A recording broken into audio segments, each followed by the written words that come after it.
Hello everyone, I'm Captain Logan. And I'm Brandon. And today we're here to tell you how we felt about Gravity. Brandon, what happened in Gravity? It follows the character of Matt, played by George Clooney, and Ryan, played by Sandra Bullock. I can remember their names this time because they said them so many times. Because you, in space, you know, going back for, you have to talk about that. You have to say names. Anyway, yeah, sure. Follows their characters, and one of the character from the space shuttle mission in the midst of a disaster. Yeah. Something happens, there's debris. We've seen this in the previews. George Clooney and Sandra Bullock, Matt and Ryan, are the only ones who survive the mission, and it is their duty to get back to Earth and the ensuing catastrophes and what they have to deal with to get there. Yeah, and quest for survival. Quest for survival, that's a good way to put it. Brandon, how did you feel about Gravity? I felt like I need just a little more oxygen to succeed in my mission. All right. This one left me, I'd say, gasping for air. Oh, absolutely. Yeah. It was... puts you right in the It puts you right in the action. Yeah. And it starts out very playfully, and you have Matt's character flying around on a new sort of space tech thing, new thrusters on his spacesuit. That was kind of fun. You kind of wonder where this is going. One thing I really enjoyed about this movie is the attention to detail. Yeah. It was wonderful. That attention to that's what in a movie like this, that's what I want. Whole thing felt real. What separates a movie like this apart from a movie like Mission to Mars or a movie like Armageddon, sure, is that while the technology in those movies are based in reality, we are actually using real technology, the real stuff that's in space right now. That's right. For this movie. I would almost hesitate to even call this science fiction. No, this is a completely plausible scenario. Absolutely. That's right. One of the things that they handled really well, that's considering the space debris, how that started and the chain reaction is absolutely what would happen. And it would. This is a type of thing that they've talked about for years. Is that if this actually happened, spaceflight would be too dangerous to try for 100+ years. Oh man. Yeah, it would completely take, because you just can't go up there in that type of, you can't catalog every object, you can't know where everything is. It would take it that long for the orbits to decay and finally burn up in the atmosphere. People would be too scared to go up because they might get hit by something. It would be too dangerous. Like the risk would be like near 100%. So unless you had like space lasers where you could shoot everything down. Right. So that'd be a different movie. That'll be the follow-up. That will be science fiction. Oh, and then my goodness. They'll put like it'll be Ronald Reagan Star Wars. So it's like Ronald Reagan Star Wars. Yeah. Okay. You were the Star Wars brother. Yes. Mm-hmm. And they'd have space lasers. Anyway, what was something you didn't like about it? Something that I didn't like. This is very, very tough to peg. We've been discussing a little bit.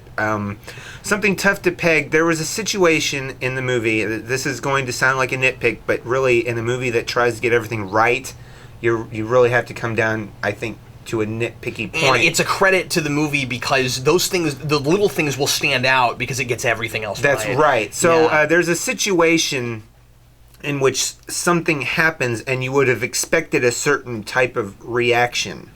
And I don't mean a reaction from a character, I mean a reaction to a real explosive, decompressing situation. Sure. There are theories about how you can survive in space under varying circumstances. Mm-hmm. They didn't go well enough. I feel like they were relying on an audience member's knowledge of this could have happened. Okay. In this particular instance. And then... So you're saying if an audience isn't armed with that knowledge, then they might not understand what's happening? Right. It would be more of a reveal as to what actually happened than if they had understood. Do you want to be more that- specific, or would you be giving something too much away? I might be giving too much away. Okay. There's a moment where we come to hallucinations. Okay, yeah. And Let's leave it at that. Exactly. But, yeah. We come to hallucinations and something happens, but if you're not acutely aware that this other thing could have happened the way that it did, it might give away the hallucination sooner than the actual reveal. Okay, all right, yeah. And I came totally to know both what you're talking about conclusions. now. Yeah. I came to both But conclusions. it's neat that you came to both, Right. and that you weren't sure Exactly. which was which. And Yeah, I'll that's be, great. I'll be definitely going more in depth into this. This piques my interest again in this type of Yeah. thing. And this is like, I'll be sitting at home late at night on my computer. I'll be like, okay, time to learn about something space related, and I'll go and I'll search Wikipedia, Yahoo, Bing, Google. I always look up multiple sources for these things just to cross-reference everything. Well, this movie is very much in your wheelhouse, right? Yes, I would say definitely right up my alley. This alley, the So what- Geekvolution alleyway. You might not know this, but this brick wall is behind Captain's house. No, anyway, my verdict is, I am feeling it. I did not expect this for this movie. I really did not see this happening. I thought, great space movie, but not a lot of meat. Yeah. I got more meat than I was expecting. This movie made me feel like astronaut is the single most terrifying occupation imaginable. Okay. It's one of them. Yeah, and it wants you to feel that way, and you have to. Wow, where do I begin? The first thing I want to say is, and this is one of those things that could change the more I think about it, or if I see it again, this may be the best movie I've seen this year. You think so? Yeah, I think so. I was so impressed with this movie. The Stunning visuals. the thing I have to say, and there are dozens of things to mention, of things that I really was impressed with and liked and that blew me away in this movie. The thing I want to start with for my immediate like is what you just said. Actually, the visual effects are amazing. Nothing Definitely. ever jumps out at me as that CGI. It all looks like they're out there, and I couldn't believe it. I mean, like the whole movie, all the way through, kept taking my breath away, and in multiple ways. Because you mentioned that. Yeah, definitely. Yeah, I mean, multiple ways. You're like, at some moments I'm saying, wow, that view of the Earth is so beautiful, and at other moments I'm gasping for air along with the characters. As far as the thing that I didn't like, because I liked everything about this movie. I really did. I liked everything about this movie on first viewing. I missed George Clooney after we stopped seeing him for a while. There's a place where he's not in the movie anymore, and I feel like he's for a good long time, and I missed him. But that's okay. You know what I mean? Like, it's not a problem. It's just I was really enjoying that relationship between him and Sandra Bullock's character, and so I could have used more of him in the movie, but he, the amount of time we spend with her by herself is necessary for the story that's being told. So that's not even really a complaint. It's just that I was really enjoying him. The movie really milks his charisma hard. It does, and I enjoed that. There was a one spot where they're a little too on the nose with him referring to his own looks. That was okay though. That was kind of fun. Anyway, It was.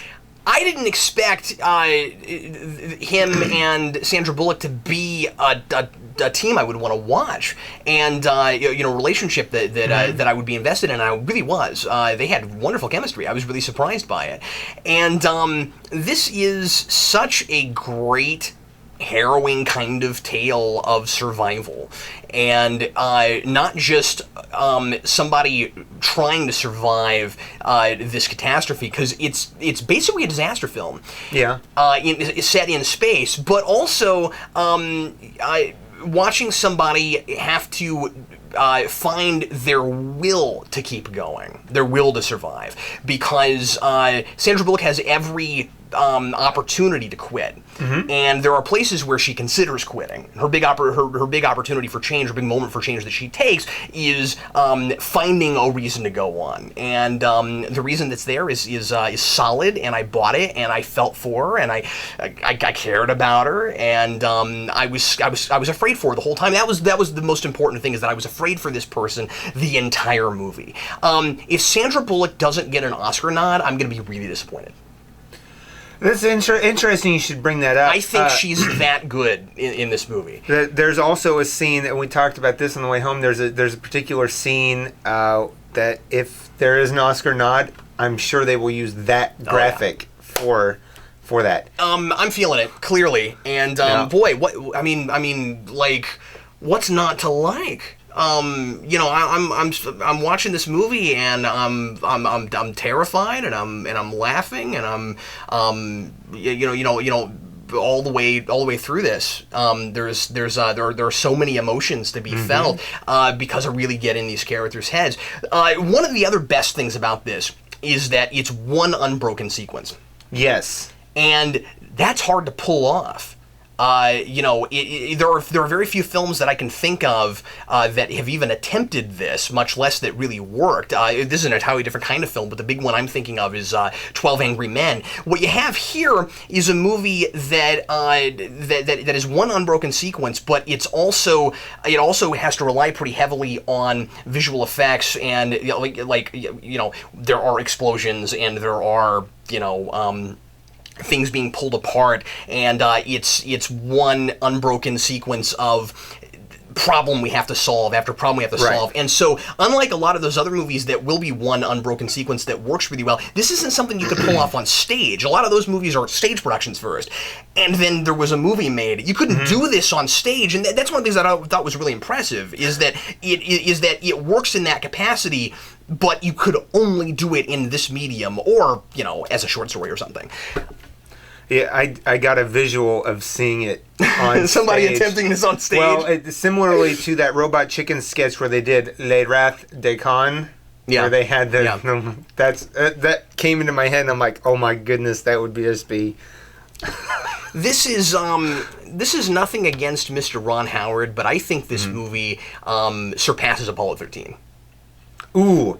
I think it's better than Apollo 13, which is one of my favorite movies. It's a great movie. I'm not going to say that, but I am. okay. I am. Okay. I think it's better than Apollo 13. Okay. I think I cared more about these people, and I think that I was more impressed with how they pulled off the space stuff. One of the things that the movie handles really well is exposition. Yes. And some of that comes from the conceit, because and they get somewhat lucky with this, because it comes from protocol. Right. Because you're in space and you have to tell NASA every single little thing you're doing, we get to know what you're doing without it seeming forced and coming out of nowhere just for the audience. So I never felt spoon-fed. Situation. I never felt spoon-fed, but all of those things would have to be said as it's going on. Yeah, definitely. So, that was communications between Houston and Space Shuttle. Very, very realistic. The fact that other satellites were compromised from space debris, telecommunications, things like that. Very realistic scenario, and very problematic scenario, not only for the people in space, but if something like that were to happen to people on Earth and in the skies, because everything is controlled by satellite communications these days. You have something going through satellite communications. You post this to the internet, it's going through satellite communications. I mentioned the word protocol. Protocol is one of the things I really appreciated in this, because I felt like I was learning a lot, and the movie, whether it gets everything right or not, it was convincing me that at least within the context of the story I was being told, everything was real, and so I kept feeling like I was learning things about how these kinds of missions are handled, and what the protocols are, and what you, for instance, what exactly happens, not just like physics-wise, but also the rules of what you're supposed to do, like when you dock with a space station, and when you and when you try to start up an escape pod and things like that. Right. this was Sandra Bullock's training mission for later on when she goes to an asteroid, help save the world from asteroids, right? Yeah, sure. Like Again, when that's going to be America, the sequel. When America votes on who gets to go into space. No, it won't be about asteroids, because first we got to get rid of all that debris in the air by shooting our space missiles and our space lasers, and she'll get to shoot the space lasers. Let me ask you this. She'll shoot up in a spacesuit, like with a rocket pack, and then she'll like shoot all the, and then they'll make a video game of it. It'll be great. Now, granted, there was great dialogue, great chemistry, great visuals, a great story. Did you feel like this had to be Sandra Bullock and George Clooney? I think they were both brilliant. But that being said... I'm not saying other people couldn't have possibly handled those roles, but I think Sandra Bullock was perfect for that role. I think so, too. I think Sandra Bullock played the... More than George Clooney, but this is her story, though. And it is. And so the thing about this, I mean, I get to know her more, and she matters more, honestly, by the end of the day. But she played the consummate NASA astronaut. Do you think strong female NASA astronaut. But also... who was put into a situation she wasn't quite prepared for, but absolutely. was able to deal. Yeah, and importantly, she wasn't in this to be an astronaut. She had she was a doctor. She had a different career path initially, and so she wasn't one of those kids that I got the sense that George Clooney. I got the sense that George Clooney's character might have been that kid that grew up wanting to be an astronaut, and then he grew up and he became an astronaut. Similarly, and I got the sense from her that she was the best person for the job, so she learned how to do all this, even though she didn't like being out in space, and it made her kind of queasy. And I appreciated that because I thought that she did a really fantastic job of conveying how uncomfortable it was for her out there. Whereas George Clooney was completely comfortable in that suit, and she wasn't. And it was and so I felt.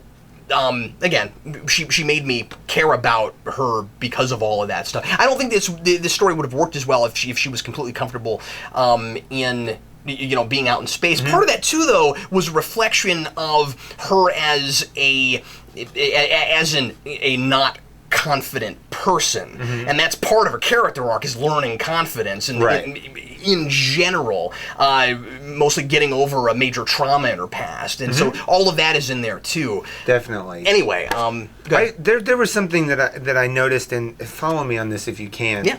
I think that while Matt's remarks about his looks are kind of funny, and they're kind of a humorous aspect, he's inserting a little humor, try to help her calm down. I feel like those were more geared towards George Clooney himself as the actor George Clooney than it was more about the astronaut Matt. Just in the sense that I feel like he kind of does this every once in a while, and those comments they worked more for you than they did for me. Yeah, it worked fine for me. I'm surprised you're fixated on that. Yeah, I think they cast George Clooney because that's the kind of person they wanted to play that part. And I also think that he went for that. Misogynistic isn't even the right word. I don't think it's that. No, it's not. I think that it is all about trying to irradiate confidence. And a sense from her that he knows what's going on and that he can get her through this by distracting her with things.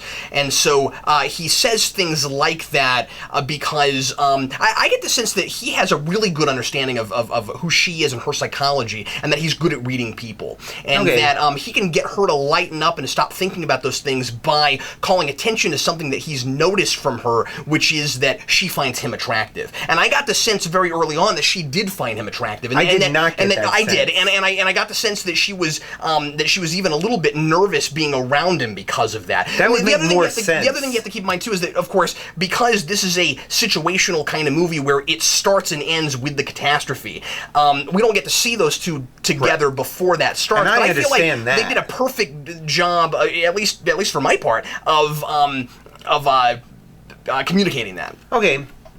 So that's why I was fine with that. I mean, and he did a lot of different things like that to try to make her feel better about what was going on. But yeah, he was an arrogant person. He was, but he used that to his advantage. I feel and to the advantage of the team. He seemed like a natural born leader type.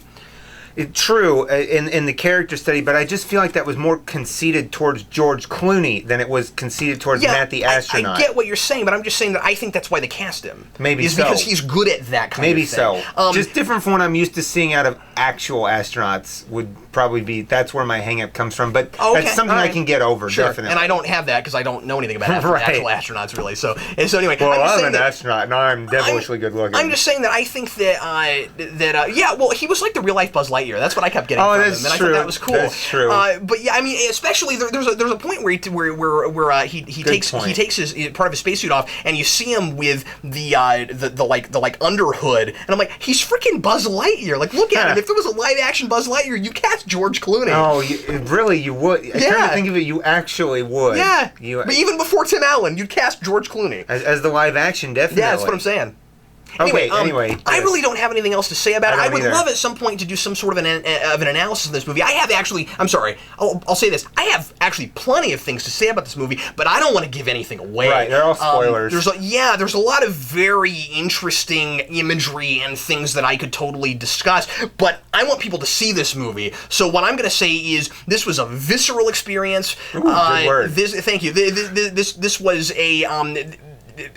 this is just a brilliant look at what might happen if there was a huge, terrible space catastrophe, and the kinds of risks that people are taking by going up there. In the first place. Anyway, it is. This movie has gramba. Yeah, I really think it might be the best movie I've seen this year. All right, sounds good. I think maybe I liked it better than you did. I would go I'm for not that. sure. Yeah. I still liked it, but you did like it better than I did. Yeah, I'll definitely go back to this. It was an experience, and the thing is, I feel like I've never really experienced anything like this. Mm-hmm. Is part of the thing. I thought it was a very original kind of experience, and I also don't think that before a few years ago you could have shot something like this. No, you could not have. Not to this extent. That's why we get seamless. Little snippets it looks from Apollo 13. We get little snippets, and I'm so used to CGI just like replacing. On camera effects and models and effects, and just getting away with it because CGI we can that. We can kind of make it look like what it's supposed to, even though you can tell that it's. There's no point in this where I'm going, well, that's a visual effect and that's a visual effect. Exactly. Anyway, well, everybody, thanks as always for watching us review a new movie. Yeah, and we will see you again next week with another new movie review. And as I keep saying, hopefully here in the next few days, Sarah and I will bring you one on Cloudy with a Chance of Meatballs 2. We haven't had a chance to see that yet, but we're hoping to. And then Brandon and I will do something for you again next week. I'm Captain Logan. And I'm Brandon. We'll see you next time. Today was cloudy, and yesterday I had meatballs. Yeah, you had some meatballs? Uh-huh.